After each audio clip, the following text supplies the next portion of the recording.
शुरुआत से ही एक चमत्कारी कहानी शुरू हुई, जहां प्रकाश अंधकार को हरा देता है और परमेश्वर की योजना मानव इतिहास को बदल देती है। क्या आप यीशु मसीह के जन्म की उस अद्भुत कहानी को जानना चाहते हैं, जिसने करोड़ों लोगों के जीवन को छुआ है? तो इस कहानी को अंत तक देखें और ऐसे और सच्चे बाइबल की कहानियों के लिए मेरे YouTube channel original Bible story को सब्सक्राइब करना ना भूलें। आदि में वचन था, वचन परमेश्वर के साथ था और वचन ही परमेश्वर था। वही आदि में परमेश्वर के साथ था। सब कुछ उसी के द्वारा बना और उसके बिना कुछ भी नहीं बना। उसमें जीवन था और वो जीवन लोगों के लिए प्रकाश बना। वो प्रकाश अंधकार में चमकता है और अंधकार उसे कभी हरा नहीं सका। उस समय जब एलिशाबत 6 महीने की गर्भवती थी, परमेश्वर ने स्वर्गदूत गब्रिएल को गलील के नासरत नगर में एक कुंवारी के पास भेजा। उसका नाम मिरियम था। उसकी सगाई यूसुफ नाम के एक धर्मी व्यक्ति से हुई थी, जो राजा दाऊद के वंश से था। गब्रिएल ने कहा, प्रणाम, प्रभु तुम्हारे साथ है। ये सुनकर मिरियम घबरा गई। तब स्वर्गदूत ने कहा, मत डर, तुम पर परमेश्वर की कृपा हुई है। तुम एक पुत्र को जन्म दोगी और उसका नाम यीशु रखोगी।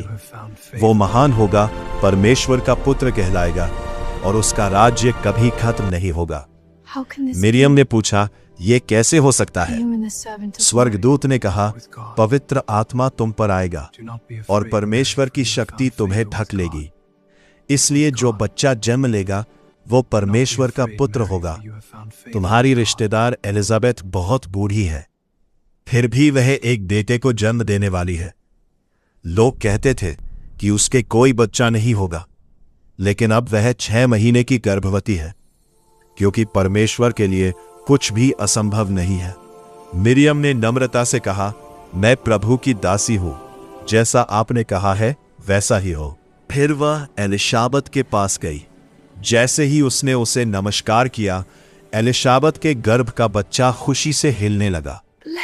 एलिशाबत ने खुशी से कहा, तू धन्य है और तेरे गर्भ का बच्चा भी धन्य है, क्योंकि तूने विश्वास किया ये सब पूरा होगा। तब मिरियम ने परमेश्वर की स्तुति करते हुए कहा, मेरी आत्मा प्रभु की महिमा करती है। वह नम्र लोगों को ऊंचा उठाता है, भूखों को तृप्त करता है और अपने वादों को कभी नहीं भूलता। मिरियम लगभग 3 महीने तक एलिशाबत के घर में रही। उसके बाद वह अपने घर वापस लौट गई। जब यूसुफ को पता चला कि मिरियम गर्भवती है तो वह दुखी हुआ, लेकिन उसे बदनाम नहीं करना चाहता था। इसलिए उसने चुपचाप मरियम से सगाई तोड़कर उसे छोड़ने का फैसला किया। तब स्वप्न में एक स्वर्गदूत आया और बोला, मत डर, ये बच्चा पवित्र आत्मा से है। उसका नाम यीशु रखना, क्योंकि वह अपने लोगों को उनके पापों से बचाएगा। ये सब इसलिए हुआ ताकि भविष्यवाणी पूरी हो। एक कुंवारी पुत्र को जन्म देगी और उसका नाम इम्मानुएल होगा, जिसका अर्थ है परमेश्वर हमारे साथ है। उस समय रोमी सम्राट ऑगस्टस कैसर ने आदेश दिया कि पूरे राज्य में जनगणना हो। इसलिए सभी लोग अपने अपने शहर में नाम लिखवाने के लिए गए। ऐसी और सच्ची, प्रेरणादायक और शक्तिशाली बाइबल कहानियों के लिए अभी original Bible story YouTube channel को सब्सक्राइब करें और इस कहानी को शेयर करना ना भूलें।